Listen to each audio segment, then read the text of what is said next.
Is up, everybody? Yes, I found the Colby J. Ryan sign. It might fall because it's on stickers right now. What's going on, everyone? How are we doing today? Got a lot to get into. I've seen a lot of people's comments just randomly pop up. I feel like there's some things to address before I tell you how I'm feeling, and that way we can kind of get through that part. So number one, good to see you all. Number two, I want everybody to understand a few things that probably are confusing, and I'm going to clear it up about the interview in general and all those things. So number one, so the second video I posted for you is pretty much like 20 minutes after we all got off stream. Somebody called and told the jail that we were having an interview. So that was fun. Thank you so much to whoever you are. So apparently they're not allowed to do conversations or something like that from jail, but they were allowed to talk. She was allowed to talk on the phone. So what happened was I was wearing my gray like workout tank top underneath my shirt for the interview. I got changed into just the tank top for going to the gym. And then she called me, like I said, I don't know, within 15 to 20 minutes. So I basically just restarted the recording for that part because it was still part of the interview. And there was a third phone call after that. And so people were confused on, like, is this actually live or what is this? Like, what's happening? Yes, she was live. It was a FaceTime. And the original goal was to have her on screen. And for whatever reason, the computer would not let me bring the browser up in the computer. Like, it was blocked. Like, it just every single time I tried, it said you cannot have, like, it can't support that. So that was pretty much where that was at. And so, yes, it was a live interview. I looked at her for the first time ever since this all started. We've never had a face-to-face conversation in 6 years. That's a long, long time. Last time we even really talked in any capacity besides a few phone calls and the interview was in 2020 before they found the kids. And I told you guys, I stopped talking to her because she brought up the whole Abraham and Isaac thing. And that was really upsetting to me because, again, the context at the time was like, why would you ever say anything like that? So that was really, really rough situation to go through as well. So, I'm going to tell you guys a little bit more about the ending of the phone call. I did not record it because I thought when that cut off, that was it. I didn't know if she was going to call me back. I had no control to call her. So it's a little different because I'm classified as a victim. We're not even supposed to be able to really be contacted directly. So that's a thing. And then after that meeting was all set up, it was through someone else. We set it all up. And then we did the interview, but it was all on her accord to call me. So it was pretty hard for me. I like to schedule things, obviously. And it was hard for me to like work with the fact that it was her responsibility to call in. So that's how that all worked. Now, in the third phone call, she calls back as I'm pretty much leaving the house. And it was almost like the ending. If you guys have seen the first one, the first interview I did with her, it was a very, very manipulative ending. And I've never been so clear with her. So I think that was probably the best way for me to say my piece. So how it ended was she called me back and she simply just said, I want a relationship with you. I want a relationship with my grandchildren. And you guys have kind of heard that in the second phone call. And I just told her, I said, it's not going to happen. It's not going to happen. We're not going to have that. And She basically was saying something to the degree of, I want that. And I said, you could have had that. That was the life you were supposed to have, and you gave that up. This is a choice you made. This was a decision you made. And that's the point, is that you made these choices, and this was your like, this would have just flowed over for your life. This wasn't some kind of like, again, some dream life that you needed to attain. It already existed. And if you would have just not killed everybody in our family, this would have been your life. You would have been a grandma. Obviously there's other circumstances, but you guys know what I mean. So that's how it ended. Let's just put it that way. It's how it ended for us. And the last thing I said was, if I never ever speak to you again, this is what I will say. And I just said, you did raise me, and the things that were good, I appreciated, but this relationship and this part of our life is over, and that is it. And I just wanted to say, that's it. Like, I basically feel as if we never speak again, which is my plan as of now, and I just don't, there's really nothing productive to ever get out of another conversation, because, I mean, you guys watched it. Like, let's just be honest. You watched it. There was nothing different about what she really said, other than a few things, which we'll break down. So before we break down the interviews, let's talk about feelings. And I'll be honest with you. I've never talked to her like that in my life. So I'm 30 years old. That was the first time I have ever spoken to Lori like that, ever. And then number two, how did I feel? I don't know, man. I've had dreams for the last 6 years that I had talked to her in a way like that, where I just basically said everything I wanted to. And it was when you're asleep, you're not controlling what you're saying. So that's how that happened. It almost was as if the way that I had dreamed it came out. And I genuinely did feel so much better, because I got it out of my system. And I feel like I just feel like I ended that part. And how do you end something with someone who's alive? You don't really have a blueprint, but the purpose of that was to get it out of the way for myself, move on, and also feel like at least she had to hear those things. I hope I represented other victims in this case well, and that maybe said some things that they would have wanted to say. So at least it was heard by her ears. Now to break down what I experienced this time was tons of dancing around the bush, never answering a question, and never even getting through a discussion, because everything was, well, let me pitch you a hypothetical. Well, let me say this. Let me just say this. What if this? It was never an answer. And then it was constant, well, I'm not telling you you're wrong. I'm not telling you you're wrong. And I said, well, what are you saying? Because you haven't said anything. This is all just BS. Everything you're saying is bullcrap anyway. So if you're telling me that you're not wrong, and you're telling me that I'm not wrong, then what the hell are you saying? So again, I'm not in the same place. I'm not easily manipulated. She cannot emotionally do jujitsu on me. And, you know what I mean? Like, she can't do that. And so I think the most important thing for me has been, I really sat with it the last few days, and I feel better. And I don't know if people understand what it's like to have so much built up. I'm sure you guys maybe do in your life, but when you have something this heavy with the person, and at least one person can hear what you have to say, I'd obviously have a lot to say to Alex if I could. I'd have a lot to say to Chad Daybell. I'd like to obviously do those things, but Alex is dead, and Chad's never going to have a conversation because he's completely too scared to ever face me. So that's what that is. So it's never going to happen. So my one opportunity to say anything to anybody was Lori. And again, she's my mom, so there's the most to say there. So I had just never been I did not write down anything for this interview. I did not have a plan. And I think that was the only way it would have worked. Last time I did obviously go in to interview her like any podcast person would, which is questions. Like, I want these questions answered. And this time I didn't need it. I didn't need to prepare. And not when you've been saying this stuff to yourself or in your therapy or in your dreams for years. You know, some people, I saw where like, why give her a platform, this and that. Look, I mean, I felt the same way. I don't want to give her a platform. That was not the goal of this live, was to give Lori a place to say her stuff. It was for me. And we did a live because we were having a back and forth about how to do an uncut interview. And I told her that I never cut the first one other than all the screeching and the stuff that was inaudible.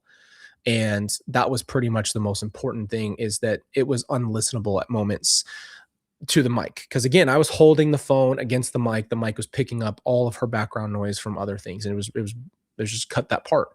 So at the end of the day, I was like, all right, well, here's the most uncut, raw way we could possibly do this. And we can go for it. And I didn't know if there's any way she could get in trouble. I asked those questions and I said, whatever needs to happen is going to happen in this conversation, but I'm going to get this out as if this is the last time we're ever going to talk. And that's what it was. So you guys saw what happened after that. It's been a really long time of processing through my life. You know, I've moved on. It's not like that was a pullback, honestly. It was a way to actually like let things go. And I think that that's the most important thing I talk about on the channel all the time with all of you who are here, is it's really important to find what do you think is going to be a way for you to take steps out of this and move on. And that was probably, for me, one of the only things I could think of when I was in the hospital and I was feeling like I never said what I needed to say to Lori. And I've never told my sibling story. I've never even told people my story. And those things just do weigh on you, especially if you think something is going to happen to you. Like, you might lose your life. You don't know. There's no guarantees that you will not, you're going to make it through that moment. And so those were the things, like I told you, that were the reason why this whole entire interview even happened in general. And so, like I said, I dealt with it. I faced it. It's been the hardest process over the last few years. I watched the trials and I just did the things that I never thought I could do. And I think we've done it on this channel to show you as well that you can do it. It takes time. And maybe that's the most important lesson of all of this, is it takes some time to learn how to know what you need. And then secondly, how are you going to heal? And some things are weighing you back. They really are. And you might not even know that until you get to a certain point. I don't know. But I'm not someone who could have written this all in a letter. Some people say you don't need to talk to her live. You don't need to, even talk to her in general. You can just say in a letter. I said, no, I could not write this. I'm not a writer anyway. It's not something that I am very good at. I'm actually better at speaking my feelings. It's just the person that I am. And so to say it meant everything to me. I got it out of my system and I feel better. I feel a lot better. And again, my goal was to try to represent everybody who's been affected by her. I sometimes am a little bit critical of myself to say that I wish I would have said more about others. Like, I wish I could have represented everybody perfectly. But again, it was a highly emotionally charged conversation and it was all spewing out. So what got said, got said. I have no plan of ever speaking to her again. There's nothing that is important for me to say that I did not say. I needed her to understand that I don't believe what she said about my sister. I don't believe what she said about my dad. I don't believe what she said about my brother. I don't believe anything that she says. And that was really empowering to me to say those things to her face. And I got to see her, not just a phone call, but the only way I'm going to see her is either through that, you know what I mean? And have her know how I feel. So I do feel like whether she accepts it or not, it doesn't matter to me. I used to think, I'm trying to get through to you. Why don't you listen to me? And some people said, you'll never get through to her. I know that. Again, it wasn't, I said what I needed to say. She heard it. She had to hear it. She stayed on the phone to hear it. And then we move on, because you are not responsible for someone else's actions. And that's this is the life she chose. And I have to accept fully that this is what she wanted in her life. She chose to be this way. And so, yeah, that's where we're at with this whole thing. This channel has been about mental health and trying to get better. And for my personal journey, this is, again, I feel like this year has been a good processing year. it's been a good time to let things go by facing them fully. And I'll be honest, I don't think I'd be the same person had I watched the trials with you guys.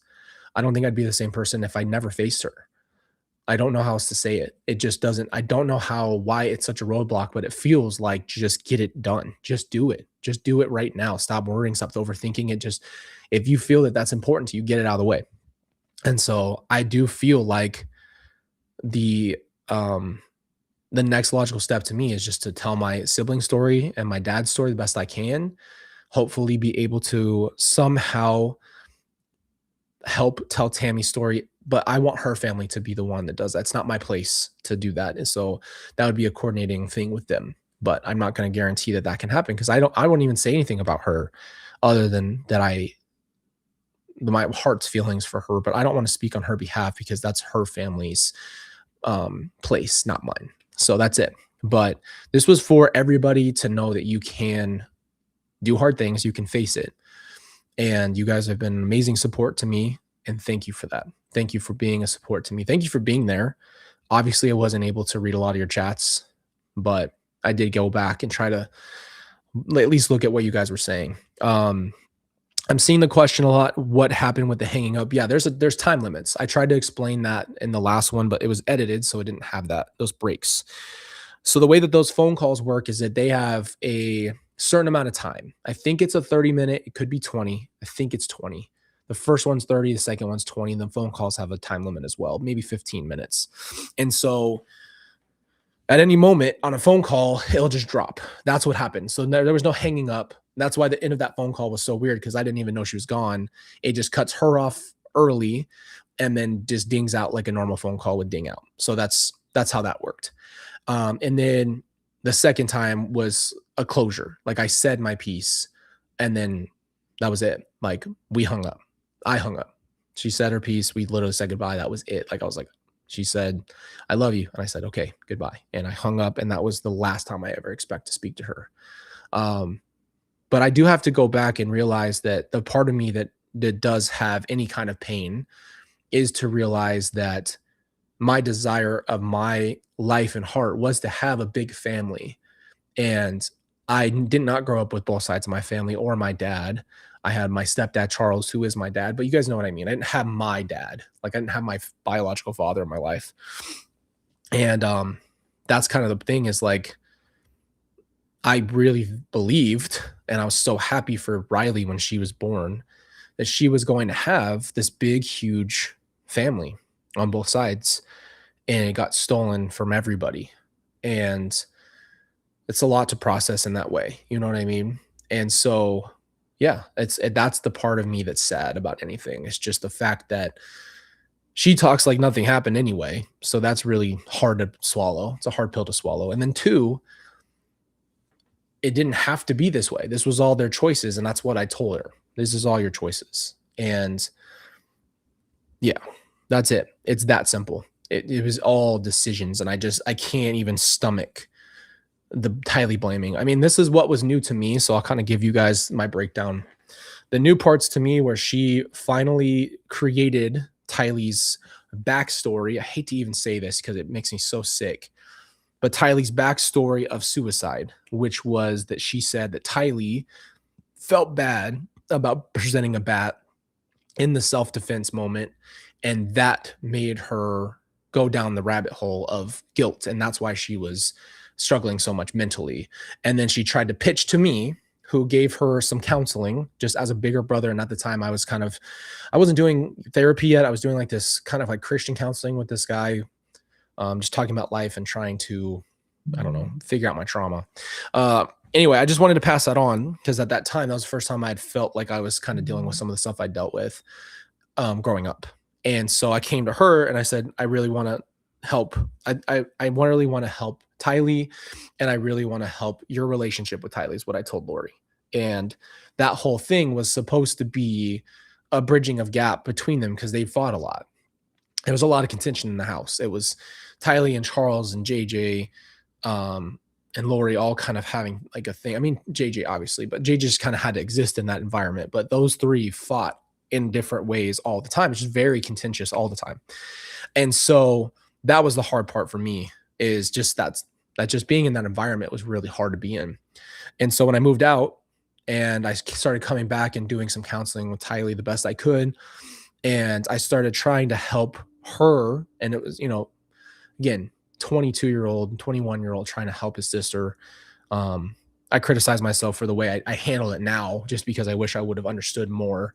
But, at the time, I was like, mom is trying, and she's trying her best, and she did this for us growing up, almost like a script, almost like how everybody else was kind of said these things. And it's not to not acknowledge that those things are true, because she even said it to me. She said, did I not do all these things? I said, yeah. So what happened? What, how did that happen? If you feel that way and you did all these things, what happened? Seriously, like, what happened? And it doesn't, I don't know. It just doesn't matter. So, but yeah, she tried to make it up, tell me to my face who was talking to Tylee at the time. And she said, well, didn't you tell her not to watch the show? I said, yeah, the show was horribly inappropriate, especially for a 16-year-old. I was in my 20s and I couldn't handle the show. And I knew she had watched the first season, which I told her not to watch too. And I told her not to watch Dexter. She's too young for that stuff. It's too much. It's too much. Those are very dark shows. So I was like, just don't let her watch it. You're her parent. I'm telling you to not let her do it. And she tried to tell me that because Tyler watched 13 Reasons Why, she was suicidal. And that was actually how I felt. So that was just so stupid. So stupid. So I think for me, it was good to tell her, I don't believe you. I don't think you understand how much I don't believe you. And I'm letting you know I don't believe you, and don't try to lie to me to my face. It's insulting. It's insulting to my sister and to everyone else. But yeah, this time wasn't about getting through to her. I think that maybe some people misunderstood the point of the video, the point of the live. It was not to get through to her. It was to say it the way I wanted to. This was finally for me. I will say that. This was for me, but I hope I represented everybody else as well. So that's kind of the reason why I feel the way I feel. But I did walk away feeling better. And then also, I think there is just a small sadness. And the sadness is just, that is the reality of the person that raised me. That is the mother that I had. And in therapy, I constantly have to go back to the places when I was growing up and what I experienced and what Tylee had to experience. I had to face it. But I will tell you that if I were to say anything, the goodness that came out of this was to help anybody else realize that the really only way through the mountain is to climb it. And it's just not going to be fun, but some things are worth just facing. And that's what that was. It was just facing Lori for the first time, just with my own power. And to get there, the price to be paid through therapy and time was horrible. It was horrible. It was a horrible, horrible price to get there, but it was worth it in the end. I'm not going to sit here and say that therapy hasn't been good for me. It has been, and it's really helped me put life in perspective and find self-worth. And I think that's the point, is that I was not the same person when we talked. When I interviewed her back in 24, it was so wild. I interviewed her and then I got really sick right after the interview. Like, I was instantaneously sick. And that was pretty weird, because that even happened before her trial. It's like, how the frick am I always physically ill or around her? But I think that was when I had got the, what's it called? The valley fever originally, because I was the most sick I'd ever been. And then after that, that was just a weird time. Just put it that way. When I first did it all and talked to her, but I wasn't the same person. And that actually did, to go back to it now, is it saved me long-term, because at the time I still had a small little bit of, I need to get through to her. I'm the only one that could get through to her, because she's telling me that I'm the only person that she wanted to tell this stuff to. Like, I knew there's something there. So I was like, I'm the only one that can help if there is any way to save her soul or anything. And I realized it's nothing to do with me. These are someone making decisions and their own actions. So it's not about me. It's not about what I can provide to Lori. These are her decisions, and I accept the fact that this is just what she decided to do. And that's just what life is a lot easier when you just kind of get to that point um, where you just accept it. There's just, you don't try to come up with the theories, you don't try to fix it, you don't try to, I don't know, you don't even try anymore. You just accept it for what it is. And without going through therapy and going through the trials, each one of them, and experiencing those things up front and just facing the demon, just facing whatever it is you want to call it, but that's how it feels. Facing the demons, I wouldn't be where I am. And I can accept that she's not going to change her mind. She's not going to change her mind. And so that's what it is. But to this, again, I hope you guys understand, this year is a year of cleansing for me. I'm trying to tell my siblings' story. We're doing a memorial for my siblings. It was supposed to happen last year, and then I had the stroke during the ending sentencing. I had waited so many years for it all to be over so we could just focus it on it, and it didn't happen either. So there's always some kind of reasoning, and I'm just like, okay, this is just the time. There's just certain times it's just, maybe you think you're going to do it, but sometimes it takes a little bit longer than you'd like. And so I am where I am today. And that's what I mean. This year is a good year to just really close the book the best you can. It's obviously, for me, it's my life. So it's never going to just be a perfect ending and everything is perfect. But I mean, we haven't even been talking about Lori on the channel for a while. Like, it hasn't even been a subject.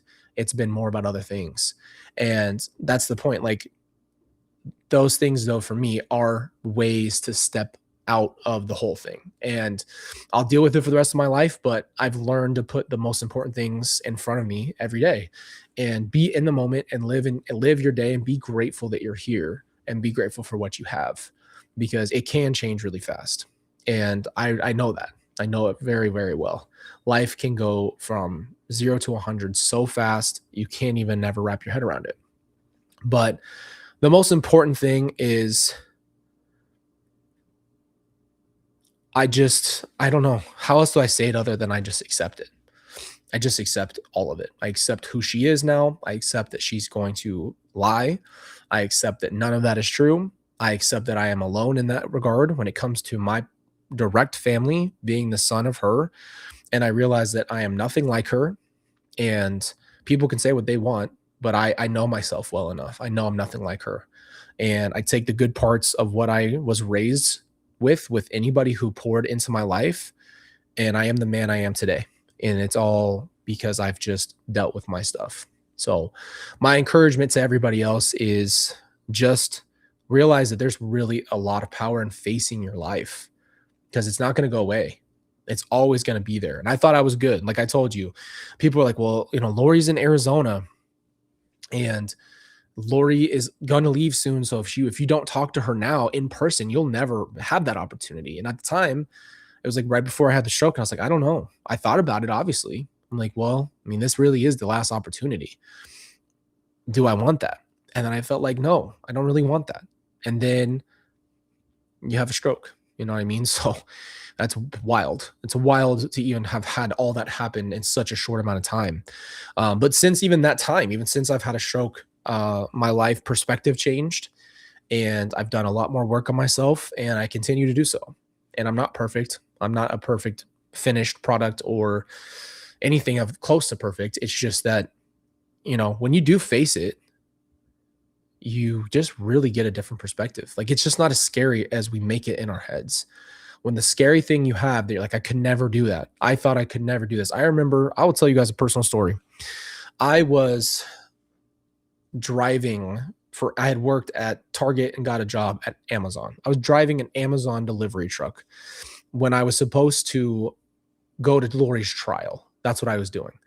And I had gone up to testify, and it was the only time I was even going to be in the room near the case, because I had agreed and I got subpoenaed, obviously. But I told them, I'm here to help you against Lori. And so I went up there and I testified against Lori, and I came back, and I remember listening to her sentencing at work in the van. And I couldn't face it. I didn't even know what was said in the trial other than what I had said. That's it. That was the only touch of it. And I remember just wanting it to not exist. I didn't want to face that. I didn't want anything to do with the case. I didn't want to know what happened.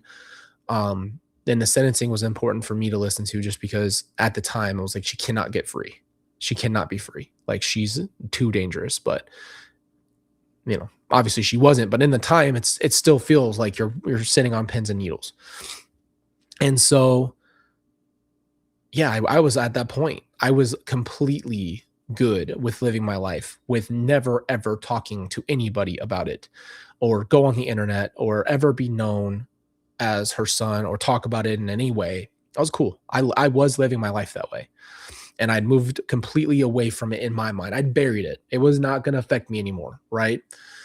And I was like, I have too much stuff to deal with in my life. I don't even have the time for it anymore. It's taken too much of my life. So I'm just going to move on. And then Chad's trial came around, and I went up there with a different attitude. I had been doing therapy, but it wasn't like I was doing therapy to face everything. It wasn't like that. And I had just done therapy in general. I was just dealing with stuff. And it's like, you're just facing the hard stuff about your childhood, and you're dealing with, like, everything you've experienced before this case happened. Like, I already had my own stuff to deal with. And, it's just like something about doing therapy, facing slowly, not scary, not like get out all the stuff at once and just see if you can handle it and survive, like throw you in the deep end. And so I went up to Chad's, and I did the same thing, but there's something more about dealing with her and him. I just felt different when I got to Chad's, and I felt like I faced it more. And it was such a good feeling on the day that we, the guilty verdict came through and we did our impact statements. I felt real relief. I felt something like lift, and I was like, holy crap. Like, there's a weight off my shoulders that I didn't even know I was carrying. Like, almost like you're clenching all the time, and you just dropped your shoulders a little bit. And it just felt like it was finally over. It just felt like this whole Idaho thing was finally done. And I don't know. It was just really, really crazy feeling. And then I don't even know what made me face everything. I can't even remember. I genuinely cannot remember. It might have been on the channel. I just at some point just decided, because again, then okay, so yeah, she came to Arizona. Let me fix this light, by the way. Sorry for the crop shot. This light is bothering me. That's not there. So then I don't know what happened. I don't remember. I don't remember what made me face it. It might have been the interview, actually. Maybe that was it. But I was doing some stuff talking. Okay, here's what it is. I remember now. So we started the channel to talk about mostly at that point, I was so tired of Netflix. I was so tired of the media. I was so tired of everything. And I felt like all I ever heard was Lori. Never Tylee JJ, never Charlie. Like, Lori is the most important thing. I'm like, Lori, shut the up. I don't want to hear it ever again. Like, she's not allowed to take the narrative over. Like, it just could not deal with that. I couldn't deal with her owning the narrative over the whole family. And like, Tylee and JJ and Charles and Tammy are just byproducts of this crazy woman. No.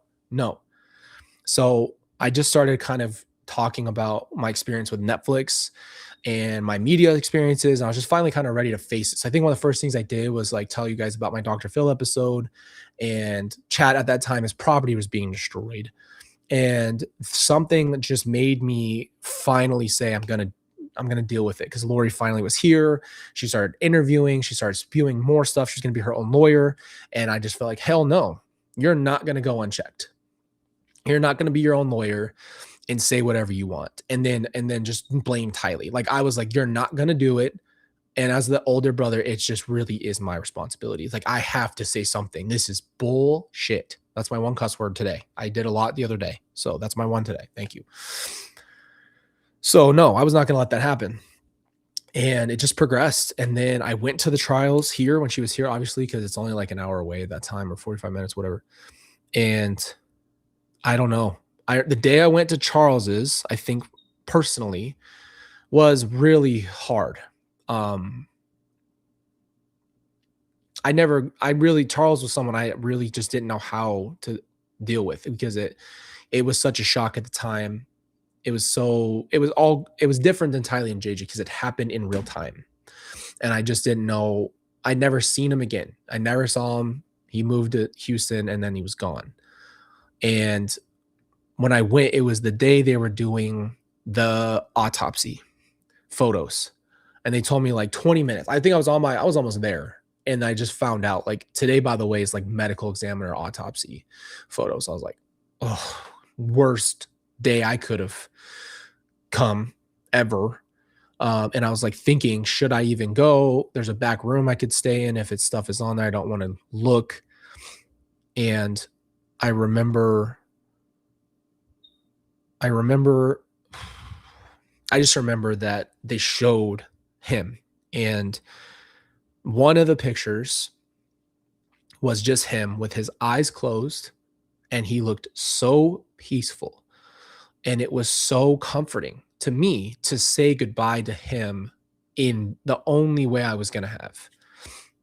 That was it. That's all I got to have with Charles. I have never even seen Tylee and JJ's remains ever. And to see that was closure. It was facing it.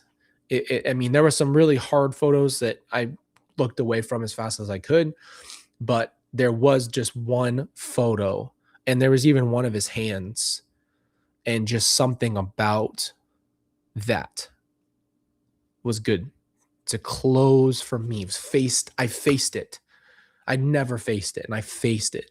And then it just continued throughout Lori's trial. We faced it, and I dealt with it. And then I watched her Idaho trials, and I had to listen to Ray, who I have so much love and respect for as a brother and as a person, telling everybody how he found the remains of my siblings. And I never thought I could hear those things like and survive. I was like, if I ever hear that stuff, it will ruin my life forever. But there was something about that just, again, you face it and you take it as you can and just deal with it. But I dealt with it. I dealt with it. And I just accepted the evil, and I accepted the fact that they weren't there. They weren't in their bodies. They died at some point, and God had mercy on their souls, and they were gone. And then whatever the evil was done after is still evil. It doesn't change a thing. But that's the only piece I have in that scenario. So I really found out how plotted out the murders were, how evil Lori really is. The fact that my uncle would help her, and he is more evil, in my personal opinion. No, they're all evil. It doesn't matter. There's no comparison. They're all evil humans. And then you hear the conversations and the texts and the locations and the pre-planning, and just, I don't know. It was more than I can bear. But it happened. I did it. And I'm telling you all of that because this is a great lesson I want, hopefully, anybody who's listening to apply to their life, is that stuff was never going to go away. And I could spend the rest of my life ignoring it. And I'm not judging you if you are ignoring your thing. I'm not. But I am saying that for me personally, I realized that there was no outrunning that pain. So I just let it rain, and it poured, and I felt like I was going to drown, but I never did. God always saved me. And this,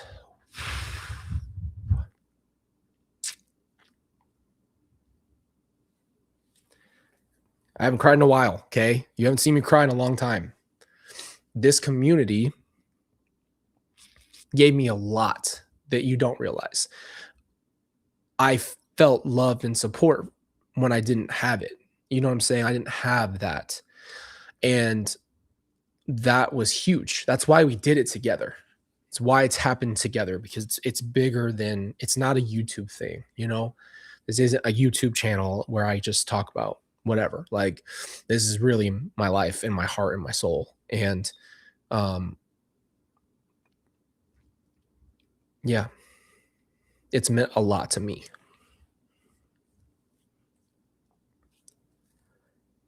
Yeah, it's meant a lot to me. I know a lot of you. A lot of you. I mean, even if we haven't met, I know you guys from the years of interaction we've had here. Um, Not only do I feel so much love and support, but I feel that is my responsibility to help others. And I really have prayed to help anybody in this circumstance because there's nothing good about it. There's nothing good about what I've experienced other than the lessons you take out of it. So, yeah, I'm good. I'm good. I'm good. I haven't cried in a while. You guys know that. But it has meant the world to me to have a community of people that gather around and make you feel loved and safe and protected and supported and just in something that feels impossible to face. But it was not like I did this alone. And that is why we did this together. We did these things together because I felt that way about our community. And I felt that we were just facing this stuff together and just everybody just band together. It's like, how else do you say it? And so that was how I felt the whole time. And I've always felt a responsibility to help other people with what I've learned because it's selfish to not. And so that is what all this has been and for so long. And I just, yeah, I'm very grateful for it. And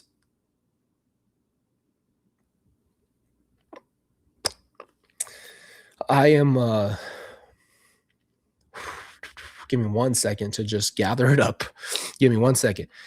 I am grateful to be alive. I am the only one that's left, and it would be a disservice to waste my life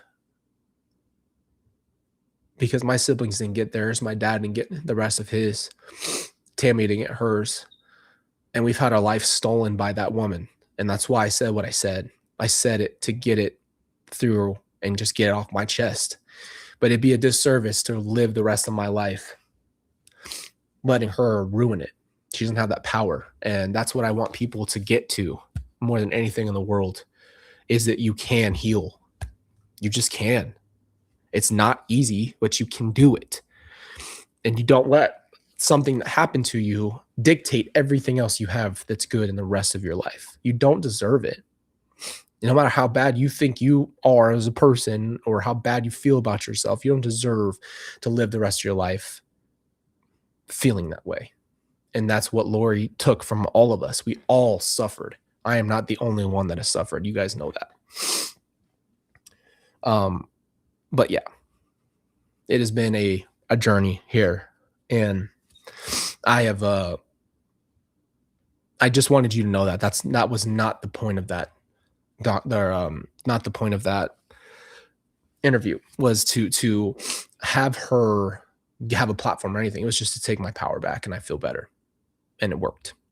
It's still going to be a process, but I feel like we did it. I don't know how else to say it. I feel like we did it. I feel like we just did it. And it was just not fun, but I said what I needed to, and that's all that matters. And this community is what matters to me. And you guys matter to me. Your mental health matters to me. And no one has the power to make you have a crappy life. You just have to find your way out of it. That's it. And there is a way. And, my boss actually taught me this. I would go up to him when I was an electrician. I'd say, I can't figure this out. He's like, it's not an impossible thing. It's just, you have to find the angle that it works. And that applies to your life. It applies to everything you do. It's not to tell yourself, I can't heal or I can't be better. I could never move on. Yes, you can. It's just not going to look the way you might think. It might not be pretty. It might not look anything like the grass you think is on the other side, but you can do it. It's not impossible. So I hope that sticks with you guys. Like I said, the main thing I feel now is simply just to tell my family story. I feel that they deserve it more than anything, to be honored, and the way that they deserve to be remembered is through that. So I'm working on that project now. Obviously, I've told you guys to process.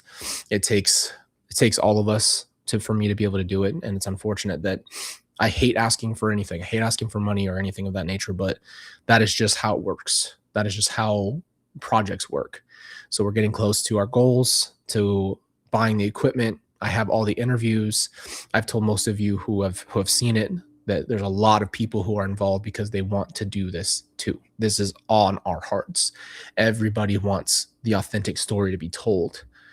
No one really wants to hear the crap anymore. The same old thing. We all know the crime stuff. What you don't know is how it was like and what the people who actually lost their lives were like really focused on. So we'll get there. We'll get there. Yeah, we'll get there. I appreciate all of you. I appreciate and love our community. Just know that you are loved here, and that you just have a place of a community here. People here are amazing, and you would be surprised how many people have become friends through this community, and something good has come out of all of this travesty and tragedy. So that's what we look for here, is to take the narrative back, empower each other. We all need each other. It cannot be one of us. I did not do this completely alone. And I've had tons of support from you. So I'll leave you that today. I love you. Appreciate you. Thank you guys. Seriously, just thank you for being here. Thank you for being a part of our community. And I absolutely wish you all the best always. And I will see you guys next week. Thank you. Thank you for being in this community. Thank you for the love and support. I really don't know how else to say it. Love you guys, man.